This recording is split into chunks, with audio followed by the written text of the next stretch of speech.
Hello students, કેમ છો? મજામાં? ચલો, આજનો આપણો ટોપિક છે કોષનું ઈએમએફ અને ટર્મિનલ વોલ્ટેજ. તમને એવું લાગતું છે ટાઇટલમાં કે સર આ બધું બ્લુ છે ને પેલું ઈએમએફ બ્લેક કેમ છે, કેમ અલગ પડે છે? કારણ કે એનું નામ અને એનું કામ અલગ છે, એટલા માટે આપણે એને અલગ રાખ્યું છે. શું અલગ છે ને કેવી રીતે અલગ છે એ આપણે જોઈએ. આજના ટોપિકમાં આપણે કન્સેપ્ટ ઉપર બહુ જ ધ્યાન આપીશું કે સૌથી પહેલાં આપણે એ જોઈએ કે કોષની અંદર પ્રક્રિયા શું હોય છે અને કેવી રીતે કામકાજ થતું હોય છે. કેમિસ્ટ્રીમાં તમે ભણી ગયા છો, બરાબર, એટલે તમને એટલી તકલીફ તો નહીં જ પડે, પણ તો બી એક રિવિઝન જેવું છે, એકવાર જોઈ લો. આ કોષ છે, બરાબર. કોષની અંદર શું ભરવામાં આવે છે તો કે વિદ્યુત દ્રાવણ. કોષમાં શું ભરવામાં આવે છે? વિદ્યુત દ્રાવણ. વિદ્યુત દ્રાવણ ભર્યા પછી કોષની અંદર આપણે ઇલેક્ટ્રોડ ડુબાડીએ છીએ. શું ડુબાડીએ છીએ? ઇલેક્ટ્રોડ ડુબાડીએ છીએ. આ રીતે ધ્યાનથી જોજો.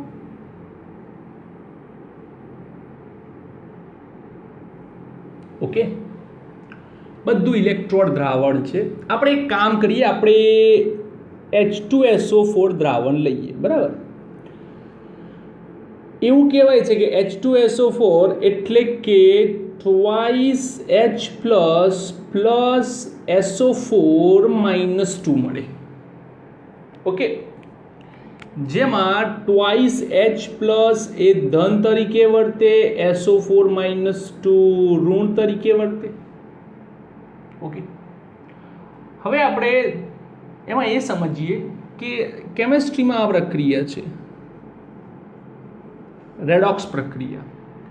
કોઈ પણ રેડોક્સ પ્રક્રિયા થાય એટલે એમાં બે પ્રકારની ઉષ્મા થાય, કાં તો ક્ષેપક થતી હોય કાં તો શોષક. પણ આપણે જે વાત કરીશું એ ઉષ્માક્ષેપક પ્રક્રિયાની વાત કરીશું કે જ્યારે કેમિકલ રિએક્શન થાય છે H2SO4 માંથી ટ્વાઇસ H પ્લસ SO4 નામની કોઈ પ્રક્રિયા થાય છે, બે અલગ અલગ આયનો બનવાની, એ પ્રક્રિયા ઉષ્માક્ષેપક પ્રક્રિયા છે એવું વિચારીએ. એનો મતલબ એ છે કે પ્રક્રિયા દરમિયાન ઉષ્મા મુક્ત થાય છે.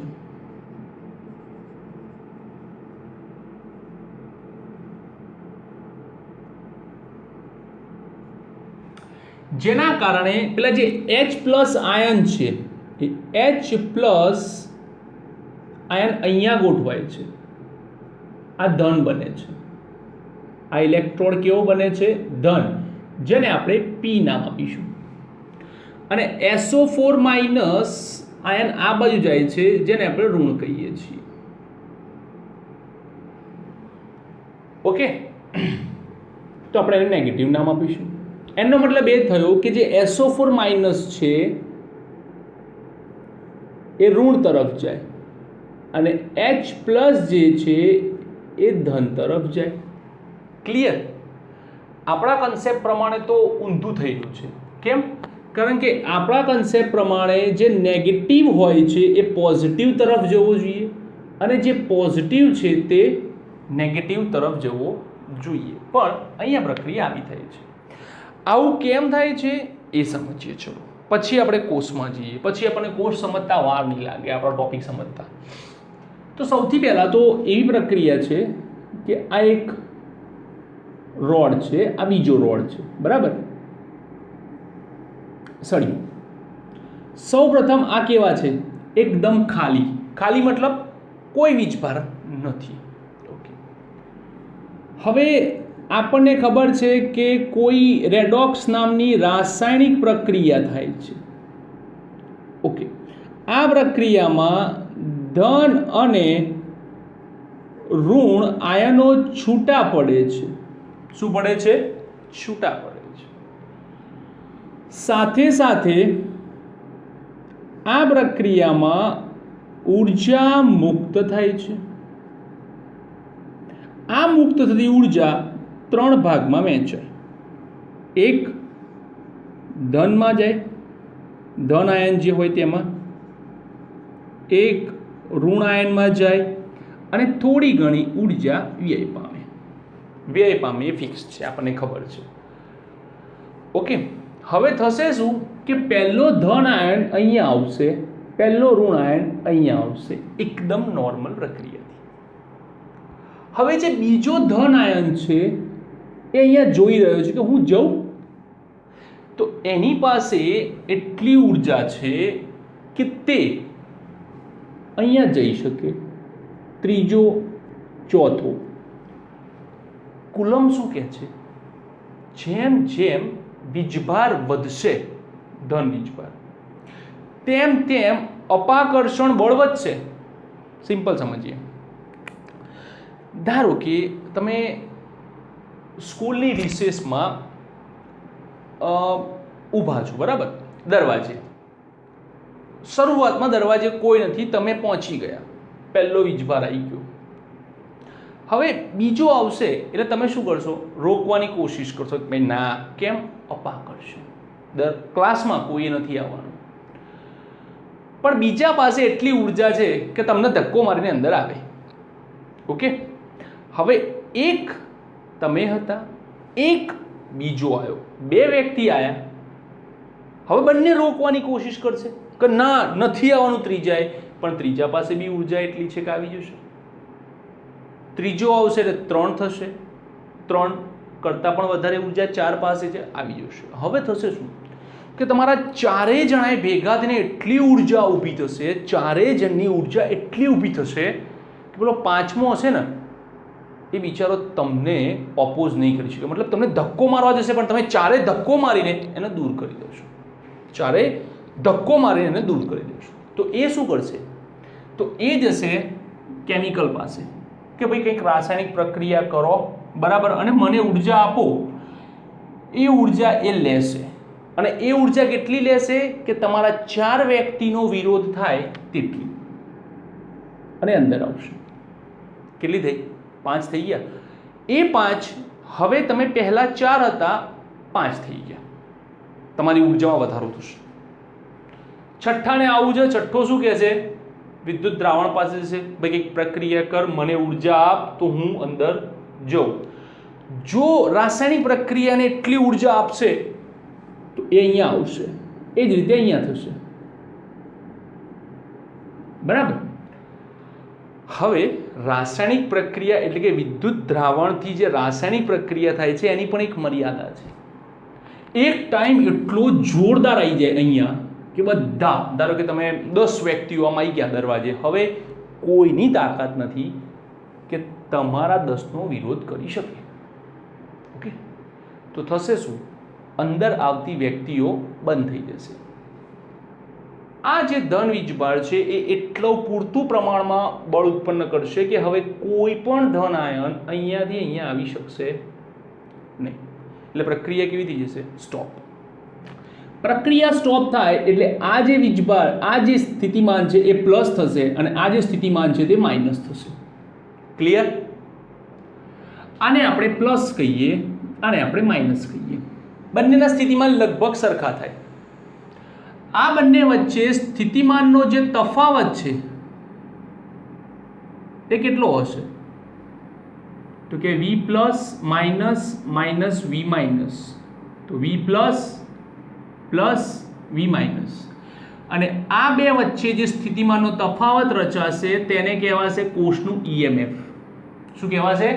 કોષનું EMF, ઇલેક્ટ્રોમોટિવ ફોર્સ. સમજાવું છું, ધ્યાનથી સાંભળો. EMF ક્યારે આવ્યું? જ્યારે ધન અને ઋણ ની ગતિ બંધ થઈ ત્યારે. એ પહેલા ગણાય નહીં. ગતિ બંધ થઈ ગઈ, તમે 10 જણા ભેગા થઈ ગયા, બરાબર. એમ વિચારો કે 2 ક્લાસરૂમ આમને સામને છે, આ બાજુ 10 છોકરીઓ, પેલી બાજુ 10 છોકરાઓ, બંને વચ્ચે સ્થિતિમાનનો તફાવત રચાશે. તો ક્યારે? જ્યારે 10 તમારી પાસે અને 10 પેલી બાજુ થઈ જશે ત્યારે બધું બેલેન્સ થઈ જશે.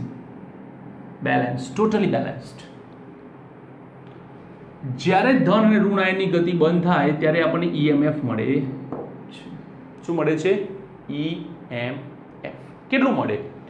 તો ધારો કે આપણે એવું વિચારીએ કે 12 વોલ્ટ મળે, ધારો કે 12 વોલ્ટ મળે, બરાબર?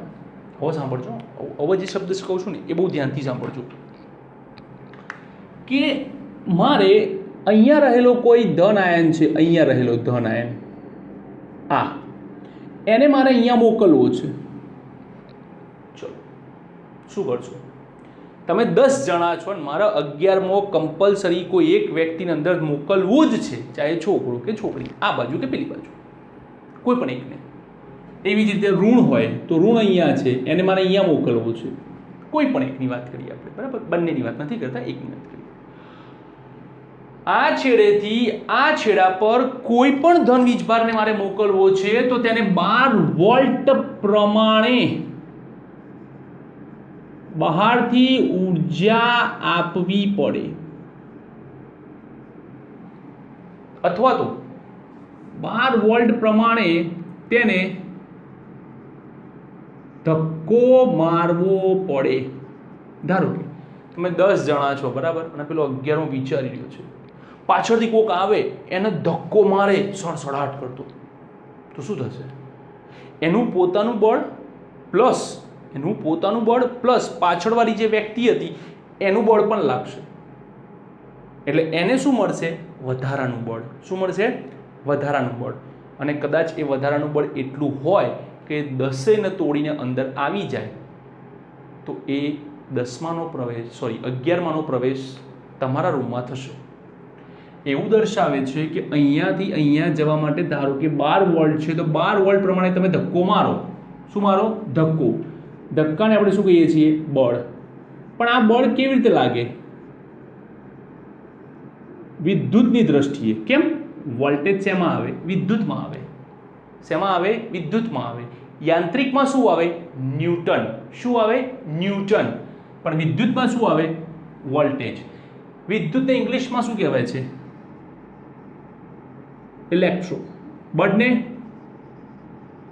ફોર્સ. તમે એને મોટિવેટ કરો, તમે એને ઉર્જા આપો, એને મોટિવેટ કરો કે જા ભાઈ અંદર જા. ઇલેક્ટ્રોમોટિવ ફોર્સ, EMF, કે તમે જે બહારથી ધક્કો આપી રહ્યા છો એને જવા માટે, એ ધક્કાને કહેવાય છે 12 વોલ્ટ ઉર્જા પ્રમાણેનો ધક્કો, અને એ ધક્કાને ઇંગ્લિશમાં કહેવાય છે વિદ્યુતીય બળ પ્રમાણે ઇલેક્ટ્રોમોટિવ ફોર્સ. તો આ છે કોષનું EMF. ઓકે, આ રીતે EMF રચાય કે જ્યારે કોષ બંધ અવસ્થામાં હોય, સંતોષ થઈ ગયો, હવે કોઈની તાકાત નથી આવે, ત્યારે તમે એને ધક્કો મારીને આ બાજુ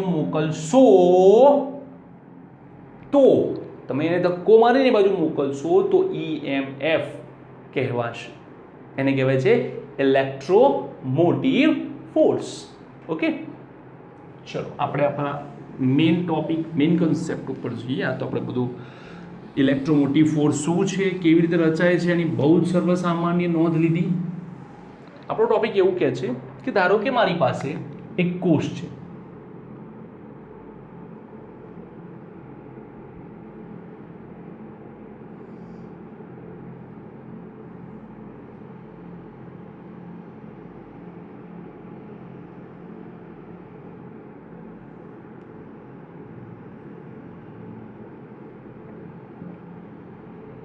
આ કોષ છે, આ છેડો ધન છે, આ છેડો ઋણ છે. આને આપણે P કહીએ, આને આપણે N કહીએ. ઓકે, બુકની અંદર શું કર્યું છે કે આ જે વિભાગ છે ને એને થોડો ઢાંકી દીધો છે આ રીતે.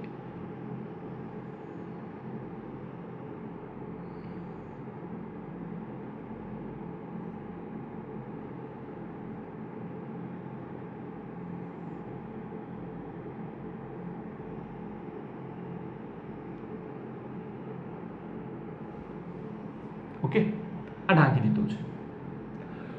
હવે આપણે એવું સમજીએ છીએ કે મારી પાસે આ એક બિંદુ છે, જે આની એકદમ નજીક છે, જેને હું A કહીશ.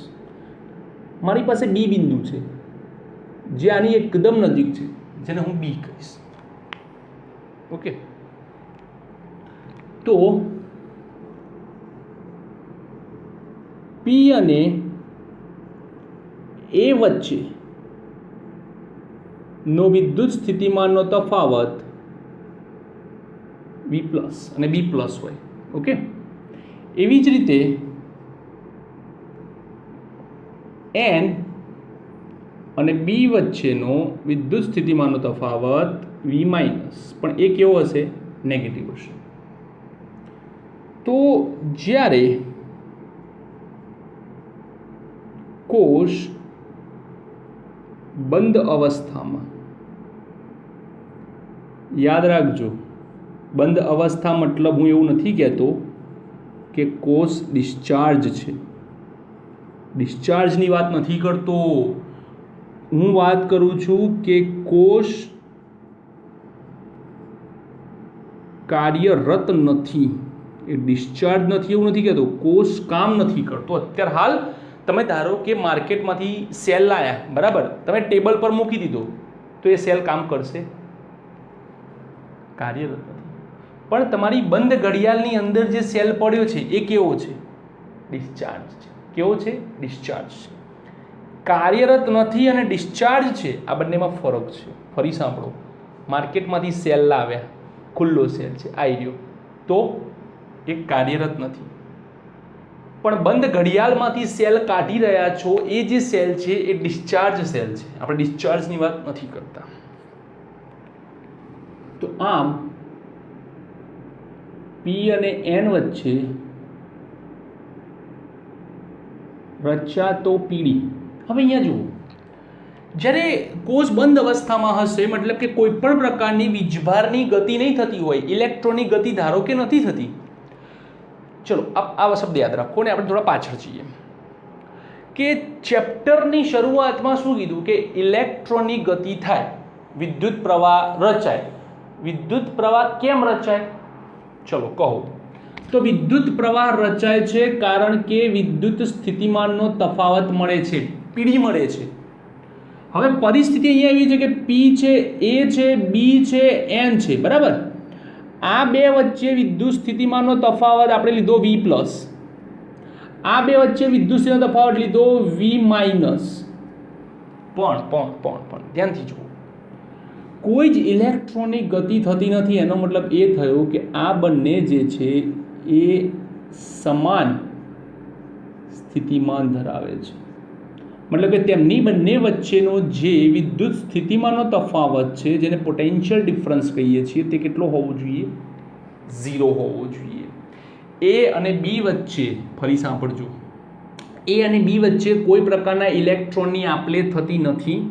એના કારણે આ બંને સમાન સ્થિતિમાને છે તેમ કહેવાય.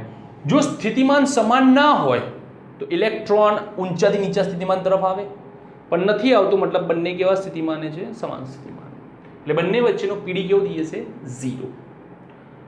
ઓકે, ચલો અહીંયા હવે જુઓ,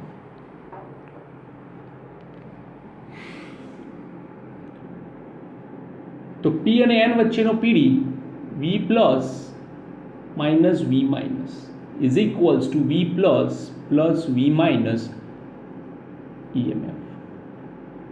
બરાબર, જેને કહેવાય છે કોષનું EMF. હવે સાંભળજો ધ્યાનથી. ધારો કે P જે ઇલેક્ટ્રોડ છે, ધારો કે આ જે છે એ 10 વોલ્ટ છે, આ જે છે તે -10 વોલ્ટ છે. તો આખો કોષ કેટલાનો બને? 10 માઇનસ -10 બરાબર 20 વોલ્ટનો બને. કેટલાનો બને? 20 વોલ્ટનો બને.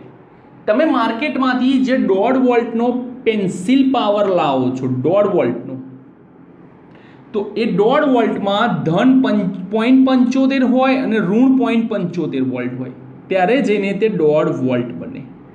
ત્યારે જઈને તે 1.5 વોલ્ટ બને છે. જ્યારે બંને 0.75 હોય ત્યારે. બંને 1.5 ના હોય, બંનેનો સરવાળો 1.5 થાય. બંનેનો સરવાળો 1.5 થાય. બંને 1.5 ના હોય તો 3 વોલ્ટની બેટરી થઈ જાય. તો તો આને કહેવાય છે કોષનું EMF. હવે હું શું કરીશ કે અહીંયા ધ્યાનથી જોઈશ કે ઇલેક્ટ્રોન ક્યાં જશે તો કે ઋણ તરફ. સ્વાભાવિક છે, ક્યાં જશે? ઋણ તરફ. અહીંયા એક વાહક તાર જોડીએ, બરાબર? વાહકતાની જોડે અવરોધ જોડીએ તો ઇલેક્ટ્રોન અહીંયાથી અહીંયા, અહીંયા, અહીંયા, અહીંયા, અહીંયા, અહીંયા, અહીંયા, અહીંયા, મતલબ કે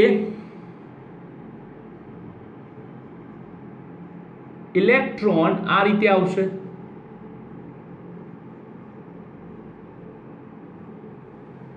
ક્લિયર? આ ગતિ થઈ ઇલેક્ટ્રોનની. ઇલેક્ટ્રોનની ગતિ ક્યાં થશે? ત્યાંથી જુઓ. ઇલેક્ટ્રોનની ગતિ બે જગ્યાએ થાય. એક થાય કોષની અંદર P થી N અને એક થાય કોષની બહાર N થી P. ક્યાં થાય? N થી P. અને આપણે શું કીધું છે કે રૈવાજિક રીતે ઇલેક્ટ્રોનની ગતિ જે હોય તેના કરતા ઊંધો પ્રવાહ વહે છે. આ કોષ આ રીતે કામ કરશે. કોષની અંદર પ્રવાહ જે છે એ આ રીતે આવશે. કોષની અંદર જે છે તે પ્રવાહ આવી રીતે રચાશે. હવે જ્યારે કોષની સાથે અવરોધ જોડો છો, ત્યાંથી જોજો હો, અવરોધ જોડો છો ત્યારે તમારું જે સ્થિતિમાન છે, જે ટર્મિનલ વોલ્ટેજ છે બે છેડા વચ્ચેનો V, એ કેવો મળશે? તો કે P અને A વચ્ચેનો, એટલે હું અહીંયા આ રીતે લખું છું સંજ્ઞાત્મક પદ્ધતિથી, PA plus AB plus BN. P અને A વચ્ચે, A અને B વચ્ચે, B અને N વચ્ચે. ચલો, આનો આપણને ખબર છે કે VPA એટલે કે V પ્લસ, આનો ખબર છે આપણને VBN. ઓકે, VPA પ્લસ, આનો આપણને ખબર છે VBN માઇનસ. સર આગળ માઇનસ ના આવે? ના આવે. કેમ?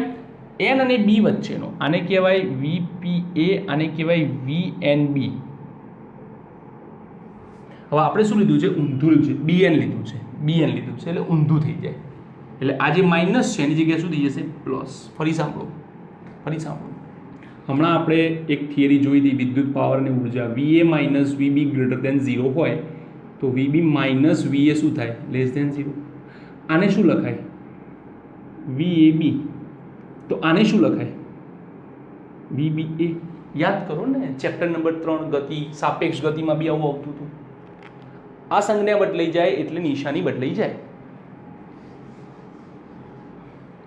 હવે જુઓ, ઇલેક્ટ્રોનની ગતિ કરતા વિરુદ્ધ દિશામાં પ્રવાહ વહે છે. હવે મને તમે એમ કહો, હું એક ઉદાહરણ આપું ધ્યાનથી, અને એ તમે ધ્યાનથી સાંભળો કે જ્યારે આપણે હવામાં અથવા તો રોડ ઉપર ચાલતા આવીએ, 1 કિલોમીટર ચાલીએ, કેટલો સમય થાય? તો કે 10 મિનિટ. કેટલો થાય? 10 મિનિટ. હવે જ્યારે વરસાદનું પાણી ભરાઈ જાય, ઢીચણ જેટલું પાણી હોય, તો આપણે એ જ 1 કિલોમીટર 10 મિનિટમાં કાપીએ છીએ? ના, વાર લાગશે. સારું, ચલો, ધારો કે આપણે દોડ્યા અને કાપ્યું તો શું થશે? આપણે તો 1 જ કિલોમીટર ચાલ્યા, આપણે તો 10 જ મિનિટ લીધી, છતાં પણ આપણને થાક બહુ જ લાગે છે. એકદમ થાકી જઈએ છીએ, હાંફી જઈએ છીએ. કારણ કે પાણી છે એનો આપણે સામનો કરવો પડે છે. હવામાં એટલી તકલીફ નથી પડતી જેટલી પાણીમાં ચાલવામાં તકલીફ પડે છે. તો એ જ પરિસ્થિતિ કોષની અંદર છે કે જે ઇલેક્ટ્રોન છે એ ઇલેક્ટ્રોન A અને B ની વચ્ચે આવે છે, ત્યારે A અને B ની વચ્ચે દ્રાવણ છે, પ્રવાહી છે. પ્રવાહી હોય કે ઘન હોય, એની ગતિનો વિરોધ કરે જ. તો A અને B ની વચ્ચે જે ગતિનો વિરોધ થાય છે, ત્યાંથી સાંભળજો, A અને B વચ્ચે ઇલેક્ટ્રોનની ગતિનો જે વિરોધ થાય છે તે કોણ કરે છે? તો કે દ્રાવણ. કોણ કરે છે? તો કે દ્રાવણ. અને આ જે દ્રાવણ જે વિરોધ કરે છે એને કહેવાય છે કોષનો આંતરિક અવરોધ. શું કહેવાય છે? કોષનો આંતરિક અવરોધ. અને એ આંતરિક અવરોધના કારણે આ બે વચ્ચે સ્થિતિમાન રચાય છે IR. શું રચાય છે? IR. કોષના આંતરિક અવરોધને આપણે સ્મોલ r કહીશું. શું કહીશું? Small r. અહીંયા ઇલેક્ટ્રોનની ગતિ કરતા પ્રવાહની દિશા વિરુદ્ધ હોવાથી માઇનસ. કેમ? અવરોધ ક્યાં કામ કરે છે? A થી B તરફ જવામાં. પણ તમે શું લીધું? પ્રવાહ B થી A તરફનું વિચારો છો. ઇલેક્ટ્રોન જાય છે ક્યાં? A થી B તરફ. અહીંયા જે ઇલેક્ટ્રોન છે કઈ તરફ જઈ રહ્યો છે? B તરફ. આમ અવરોધ એ બાજુ નડે છે, પ્રવાહ તમે ઊંધો લીધો છે, એટલા માટે તમારે શું લખવું પડે છે? માઇનસ.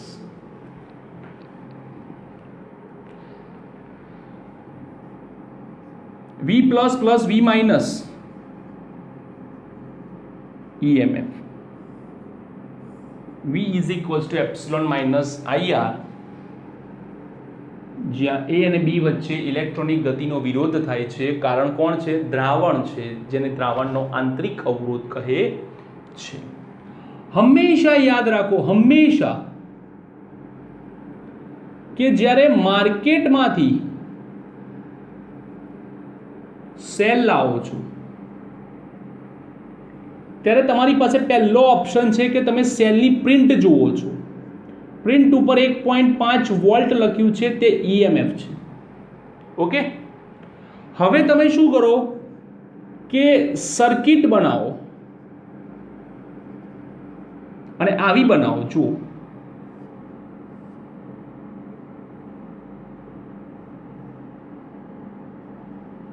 આ રીતે.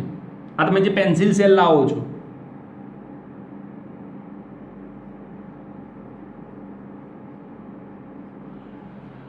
ડ્યુરાસેલ, બરાબર, એના બે છેડાની વચ્ચે તમે વોલ્ટ મીટર જોડ દો તો તમને આ જે વોલ્ટ મીટર છે એ લેસ ધેન 1.5 વોલ્ટ બતાવશે. આ જે બતાવે છે તે આ છે, જે પ્રિન્ટ બતાવે છે તે આ છે. કારણ કે જેવો તમે વોલ્ટ મીટર જોડો, સર્કિટ પૂરી કરો, સર્કિટ શું કરશો? પૂરી કરશો, એટલે પ્રવાહ રચાશે, પ્રવાહ ગતિ કરશે, અને એની ગતિમાં વચ્ચે દ્રાવણ આવશે. તમને એમ થશે કે સર ડ્યુરાસેલમાં ક્યાં દ્રાવણ આવે છે? દ્રાવણ નથી આવતું, પાવડર આવે છે. કંઈક તો આવે છે ને. એક જ ટાઈમે આંતરિક અવરોધ શૂન્ય થાય, એક જ ટાઈમે, જ્યારે હવા હોય. અને હવાથી કોષ બનતો નથી, નહીં તો વૈજ્ઞાનિકોએ બનાવી દીધો હોય. એટલે દરેક કોષનો આંતરિક અવરોધ તો હોય ને હોય જ, ફિક્સ છે. દરેક કોષનો આંતરિક અવરોધ હોય અને હોય, ફિક્સ વસ્તુ છે, એમાં કંઈ અલગ નથી. ઓકે, તો V is equals to epsilon minus IR પરથી યાદ રાખો કે હંમેશા V is less than epsilon. V is less than epsilon જોવા મળે છે. ક્લિયર? ઓકે, હવે આપણે વાત કરીએ આની વાત કરીએ કે P અને N ના બે છેડા વચ્ચે ટર્મિનલ વોલ્ટેજ. તો આપણને ખબર છે કે V બરાબર શું આવશે? P બરાબર IR. Epsilon minus IR. આ બાજુ લઈ લો, IR plus IR equals to epsilon. I common લઈ લો, R plus R equals to epsilon. I ને કરતા બનાવો, એપ્સિલોન છેદમાં R. આટલો પ્રવાહ રચાય છે. અને જો બાહ્ય અવરોધ 0 હોય તો જે પ્રવાહ છે તે મેક્સિમમ રચાય છે. I maximum is equals to epsilon divided by small r જોવા મળે છે. ક્લિયર? ચલો છાપો ફટાફટ.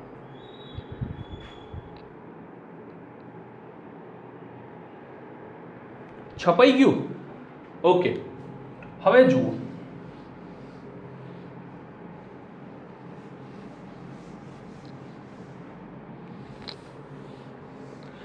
મોબાઈલ વાપરો છો, બરાબર. મોબાઈલમાં બી કંઈક પરિસ્થિતિ આ જ રીતે હોય છે, એમાં લિથિયમ આયન હોય છે. મોબાઈલની અંદર કોષ જ્યારે વપરાતો હોય છે ત્યારે આ બધી પ્રક્રિયા થતી હોય છે, બધી પ્રક્રિયા. હવે જ્યારે તમારી બેટરી ડેડ થઈ જાય છે ત્યારે તમે શું કરો છો? ત્યારે તમે સૌથી પહેલાં પ્લગ ઇન કરો છો, એને ચાર્જ કરો છો. ઓકે, તો આપણે કોષને ધારો કે ચાર્જ કરવો છે. શું કરવો છે? ચાર્જ કરવો છે. જો ચાર્જ કરવાની સૌથી પહેલી શરત કે બાહ્ય સપ્લાય, જેને આપણે વીડીસી કહીએ છીએ, એ હંમેશા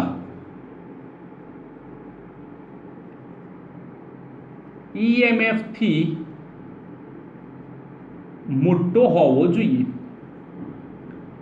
VDC is greater than EMF. Okay, આ જ કોષની વાત કરીએ, આ જ પરિસ્થિતિની ચર્ચા કરીએ.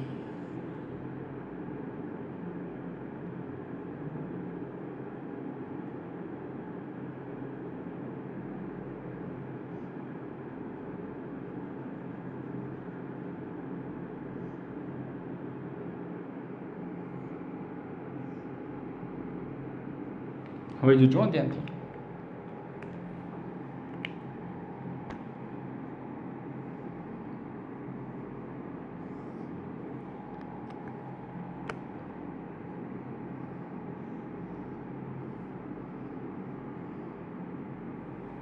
આ છે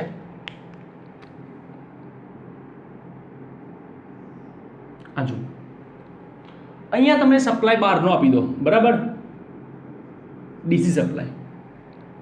હવે તમારે શું કરવાનું છે? તો આપણું નિયમ શું કહે છે કે હંમેશા પ્રવાહ ક્યાં વહે? ઊંચા સ્થિતિમાનથી નીચા સ્થિતિમાન તરફ. અત્યારે હાલ આપણો પ્રવાહ એવો હતો કે પી પાસે સ્થિતિમાન ઊંચું હતું, અવરોધ પાસે નીચું હતું. પણ જ્યારે ડીસી લાગશે ત્યારે પરિસ્થિતિ બદલાઈ જશે. ડીસીનું સ્થિતિમાન ઊંચું થશે એટલે પ્રવાહ આમ જશે.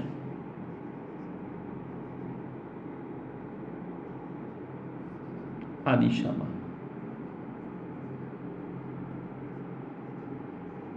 આ દિશામાં પ્રવાહ જશે અને ઇલેક્ટ્રોન ઊંધા જશે, એનાથી વિરુદ્ધમાં જશે.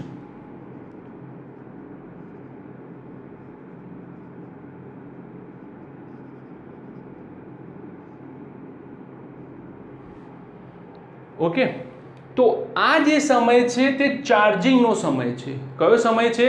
ચાર્જિંગનો સમય છે.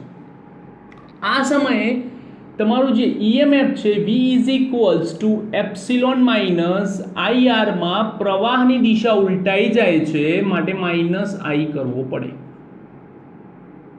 તો એપ્સિલોન પ્લસ IR થાય. ક્યારે? ચાર્જિંગ અવસ્થામાં. જ્યારે ચાર્જ થતો હશે ત્યારે માઇનસના સ્થાને શું આવશે? પ્લસ જોવા મળશે. યાદ રાખજો. ઓકે, આ આપણો બાહ્ય કોષ અવરોધ છે. બાહ્ય અવરોધ કેમ રાખવામાં આવે છે? કારણ કે બાહ્ય અવરોધ પ્રવાહનું નિયંત્રણ કરે છે. પ્રવાહના નિયંત્રણ માટે. કેમ નિયંત્રણ? સમજાવું છું. ધારો કે આપણે કોઈ બેટરીવાળાને ત્યાં ચાર્જ કરવા ગયા, તો સિમ્પલ છે કે એક્ટિવાની બેટરી અલગ હોય, બાઇકની બેટરી અલગ હોય, ગાડીની બેટરી અલગ હોય, ટ્રકની બેટરી અલગ હોય, પણ એ બધાની બેટરી ચાર્જ કરે છે એક જ મશીનથી. જો એક જ મશીનથી બધાની બેટરી ચાર્જ કરતો હોય તો એને વારે વારે પ્રવાહનું શું કરવું પડશે? નિયમન. કારણ કે બાઇક એક્ટિવામાં ચલો બેટરી સરખી આવે છે, પણ ગાડીમાં બેટરી મોટી આવે, ટ્રકમાં એનથી મોટી આવે, તો વધારે પ્રવાહ જોઈએ. હવે એકવાર તમે ટ્રક ચાર્જ કરીએ, મોટું ચાર્જર લાયા, ટ્રકની બેટરી ચાર્જ કરી, અને કોઈ એક્ટિવાવાળો આવે એટલે ભાઈ મારું ચાર્જ કર. પ્રવાહના નિયંત્રણ વગર તમે સીધું હાલ દીધું તો મોટો પ્રવાહ અંદર જાય, બેટરી ઓગળી જાય, ભડાકો થઈ જાય. એ ભડાકો ના થાય એટલે એક બહારથી અવરોધ રાખવામાં આવે કે ભાઈ નાની બેટરી ચાર્જ કરવી છે તો અવરોધ મૂકી દો, પ્રવાહ ઘટાડી દો. મોટી કરવી છે તો અવરોધ કાઢી નાખો, પ્રવાહ વધારી દો. સિમ્પલ. ઓકે, તો એ વખતે V is equals to epsilon plus IR plus R લેવામાં આવે છે.